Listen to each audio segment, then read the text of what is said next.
JEE advance का result जारी हो गया है। कोटा के रजत गुप्ता ने टॉप किया है और काउंसलिंग के लिए अब रजिस्ट्रेशन 3 जून से शुरू होंगे। 18 मई को 2 पालियों में परीक्षा हुई थी और अब कोटा के रजत गुप्ता ने टॉप किया है।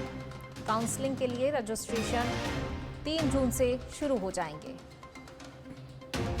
देखिए, जेईई में रजत गुप्ता ने, कोटा के हैं रजत गुप्ता जिन्होंने टॉप किया है। 18 मई को 2 पालियों में परीक्षा हुई थी और अब जब रिजल्ट जारी हुआ तो कोटा के रजत गुप्ता जेईई टॉपर हैं।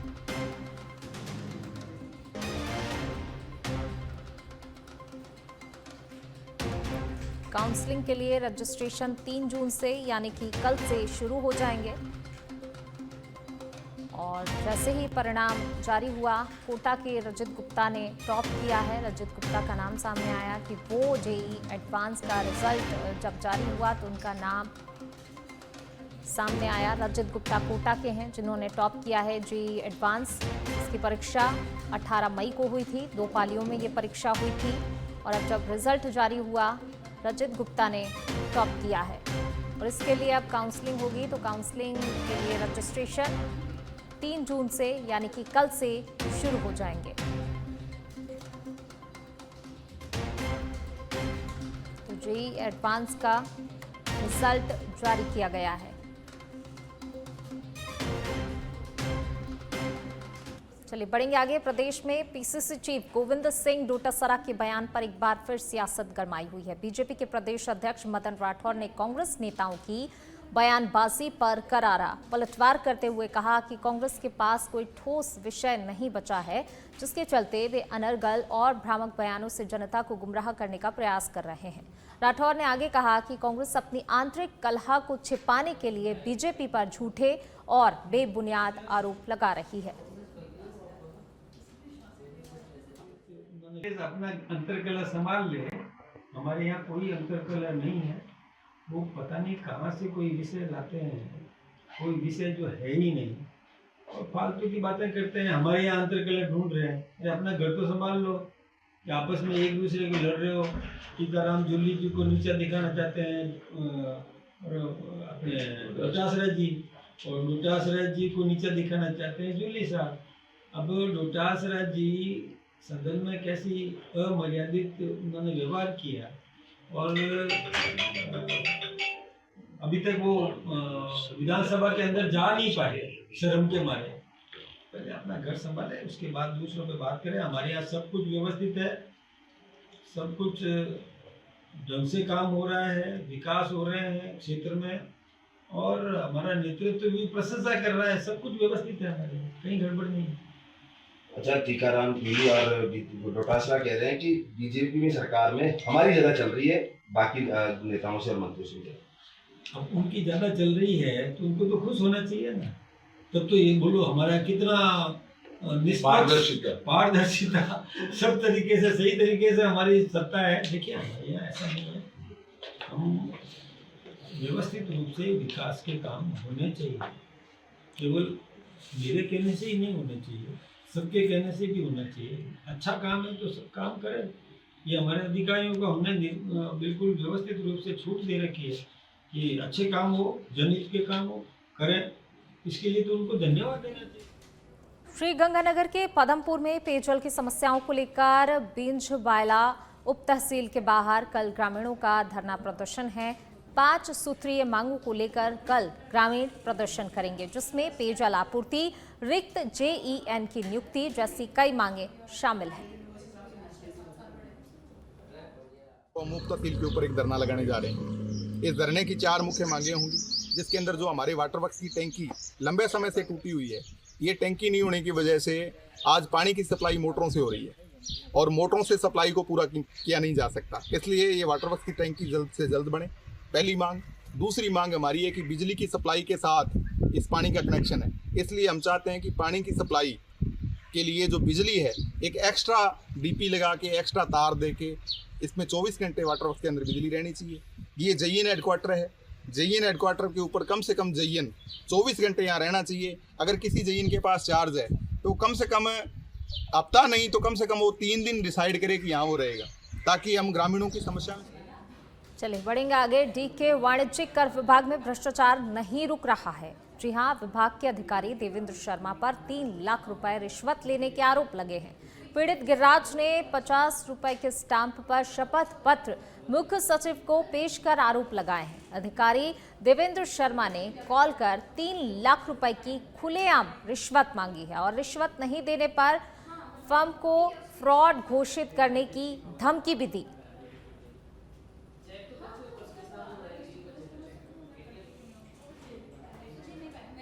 और अब खबर भीलवाड़ा से, जहां भीलवाड़ा के मंडलगढ़ में आगामी 11वें अंतर्राष्ट्रीय योग दिवस को लेकर ब्लॉक स्तरीय योग कक्षा पूर्वाभ्यास कार्यक्रम चलाया जा रहा है, जिसमें प्राणायाम, हस्यासन सहित विभिन्न आसन से स्वस्थ जीवन शैली के बारे में योग प्रशिक्षण दिया जा रहा है। योग शिक्षक विकास सोनी ने बताया कि नियमित कक्षा में मंडलगढ़ विधायक गोपाल खंडेलवाल सहित नगर के अन्य जनप्रतिनिधि और युवक युवतियां प्रशिक्षण ले रहे हैं।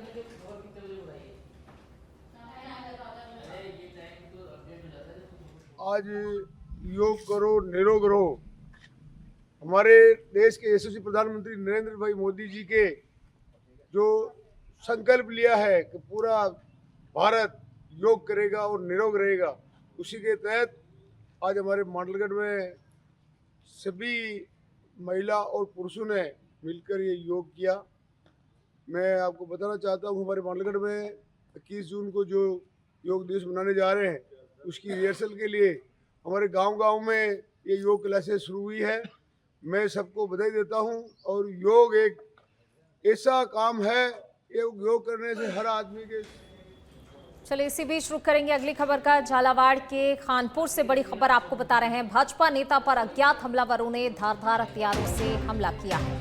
हमले में भाजपा नेता सुरेंद्र मेवाड़ा की मौत हो गई है। गंभीर हालत में जिला अस्पताल में उन्होंने दम तोड़ दिया।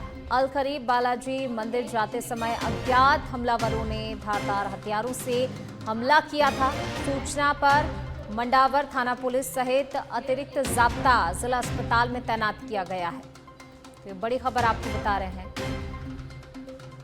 अल करीब बालाजी मंदिर जाते समय अज्ञात हमलावरों ने धारदार हथियारों से हमला किया था। सूचना पर मंडावर थाना पुलिस सहित अतिरिक्त जाब्ता जिला अस्पताल में तैनात किया गया है। देखिए तस्वीरें, बड़ी संख्या में पुलिस अधिकारी वहां पर तैनात हैं। झालावाड़ के खानपुर से ये बड़ी खबर आपको बता रहे हैं। भाजपा नेता पर अज्ञात हमलावरों ने धारदार हथियारों से हमला किया है। बढ़ेंगे आगे। भरतपुर के बैर में वन विभाग ने अवैध रूप से हरी लकड़ी का परिवहन करते हुए मिनी ट्रक को जब्त कर चालक के खिलाफ कार्रवाई की है। आपको बता दें कि वन विभाग की चेकिंग के समय मिनी ट्रक चालक के पास कोई दस्तावेज नहीं होने पर पुलिस ने आगे वन अधिनियम के तहत कार्रवाई की थी।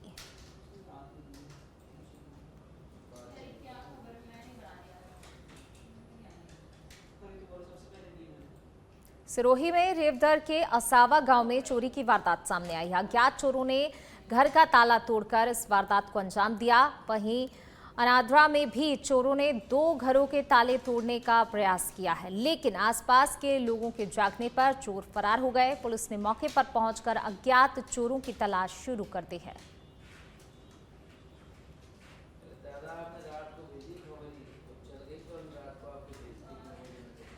और अब खबर बांसवाड़ा के परतापुर से है, जहां पर होटल पर काम करने वाले युवक का चाकू से गला रेता गया है। जो यहाँ युवक की नाजुक हालत को देखते हुए ऑपरेशन थिएटर में भर्ती करवाया गया। पुलिस युवक का बयान लेने जिला अस्पताल पहुंची, लेकिन युवक बोलने की स्थिति में ही नहीं था। पुलिस घटना की जानकारी के लिए जुटी हुई है।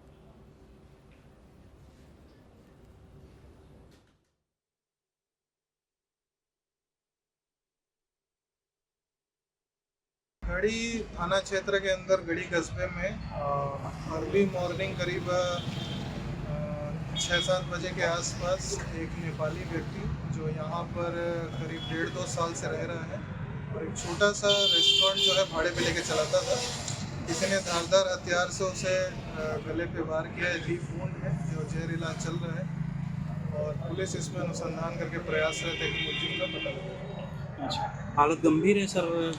हाँ, अभी हालत थोड़ी सीरियस है, बट लेकिन टीम ऑफ डॉक्टर्स लगे हुए हैं। भीलवाड़ा के आसीन में घर के बाहर खेल रहे बच्चे पर पैंथर ने हमला कर दिया। बच्चा गंभीर रूप से घायल हुआ है। बच्चे की चीख सुनकर लोग दौड़े और लोगों को आता देखकर पैंथर भाग निकला। परिजन बच्चे को सामुदायिक स्वास्थ्य केंद्र लाए, वहीं उसका उपचार चल रहा है।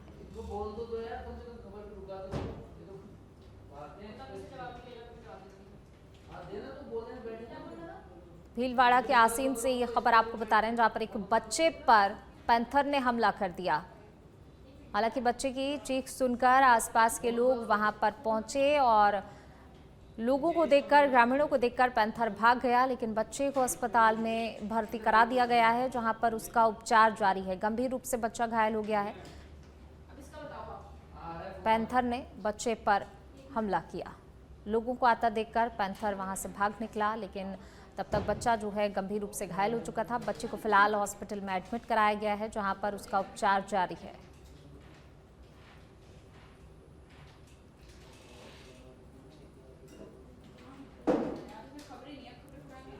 तो भीलवाड़ा के आसीन से ये खबर, जहां पर एक पैंथर ने बच्चे पर हमला कर दिया और बच्चे की चीख सुनकर वहां आसपास जो लोग थे, ग्रामीण थे, वो वहां पर पहुंचे और ग्रामीणों को आता देखकर पैंथर वहां से भाग निकला।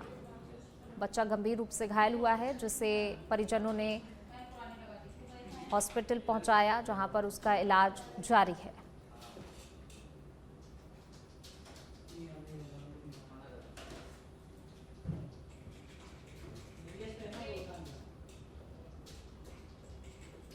भीलवाड़ा के आसीन की तस्वीरें, जहां पर पैंथर के हमले में ये बच्चा गंभीर रूप से घायल हुआ है, हॉस्पिटल में इलाज जारी है। खबर चित्तौड़गढ़ के कोतवाली थाना इलाके से है, जहां पर कुछ समय पहले बजरी को लेकर एक होटल पर फायरिंग कर हत्या का मामला सामने आया, जिसमें अब आक्रोशित लोग दोषियों की गिरफ्तारी की मांग को लेकर जोरदार प्रदर्शन कर रहे हैं।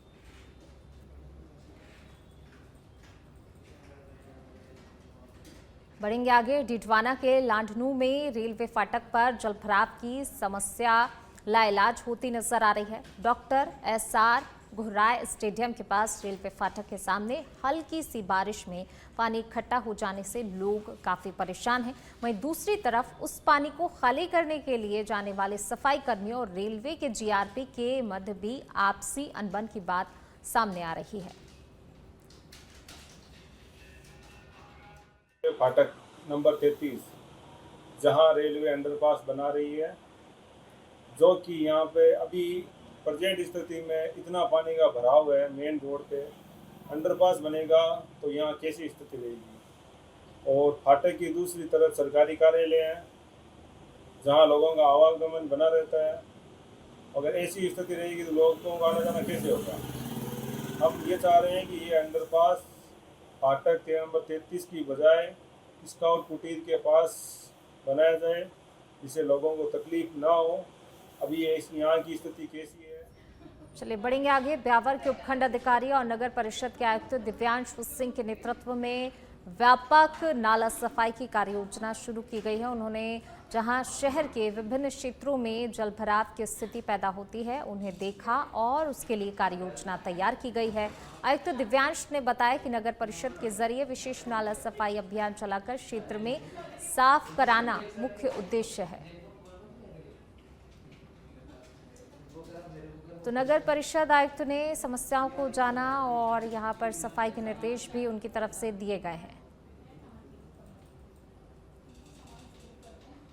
शिक्षा मंत्री मदन दिलावर ने कांग्रेस के प्रदेश अध्यक्ष गोविंद सिंह डोटासरा पर करारा हमला बोला। उन्होंने कहा कि कांग्रेस नेता गोविंद डोटासरा पूरी तरह से संयम और शिष्टाचार की सीमाएं लांघ चुके हैं और इसे तार-तार कर रहे हैं। शिक्षा मंत्री ने कहा कि डोटासरा बेतुका बेसिर पैर का प्रलाप कर रहे हैं।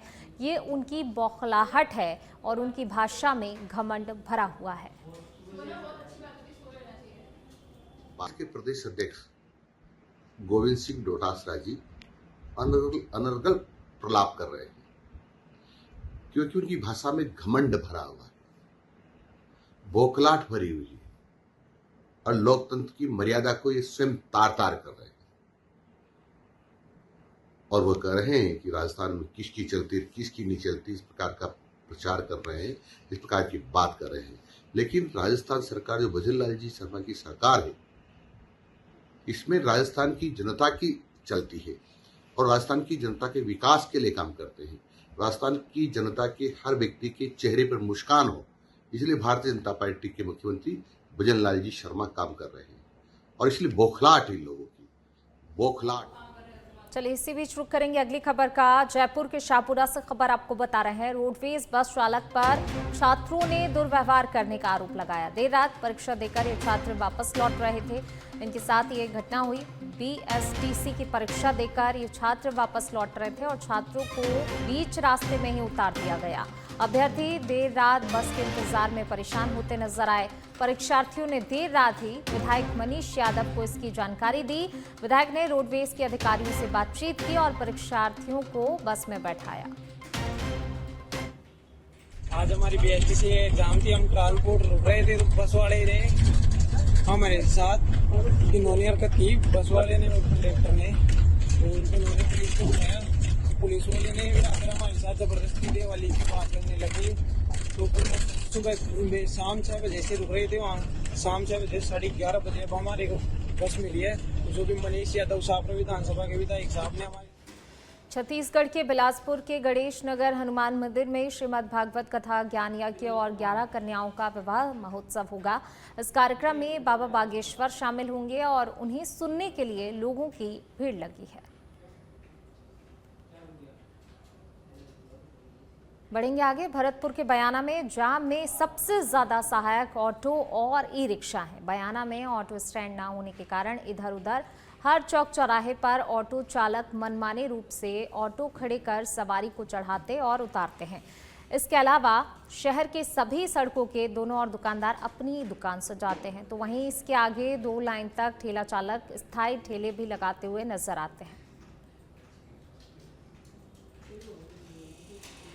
राजस्थान ऊर्जा विभाग के अतिरिक्त मुख्य सचिव IAS आलोक का निधन। राज्यपाल हरिभाऊ बागड़े ने शोक संवेदना जताई है। ईश्वर पुण्यात्मा को शांति और परिजनों को दुख सहन करने की शक्ति प्रदान करे, ये उन्होंने शोक संवेदना व्यक्त की। राज्यपाल हरिभाऊ बागड़े ने अपनी शोक संवेदनाएं व्यक्त की हैं। उन्होंने लिखा है, ईश्वर पुण्यात्मा को शांति और परिजनों को दुख सहन करने की शक्ति प्रदान करें। राजस्थान ऊर्जा विभाग के अतिरिक्त मुख्य सचिव IAS आलोक का निधन हो गया है।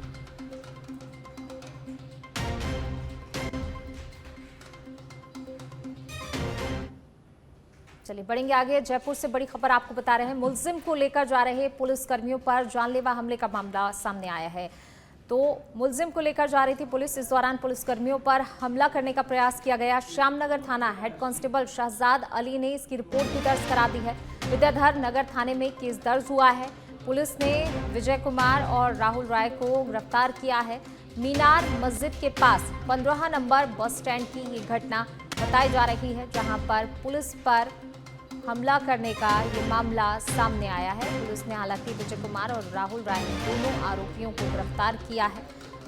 मुलजिम को लेकर पुलिस जा रही थी और इसी दौरान उन पर हमला करने का प्रयास किया गया। मीनार मस्जिद के पास 15 नंबर बस स्टैंड के पास की ये घटना बताई जा रही है।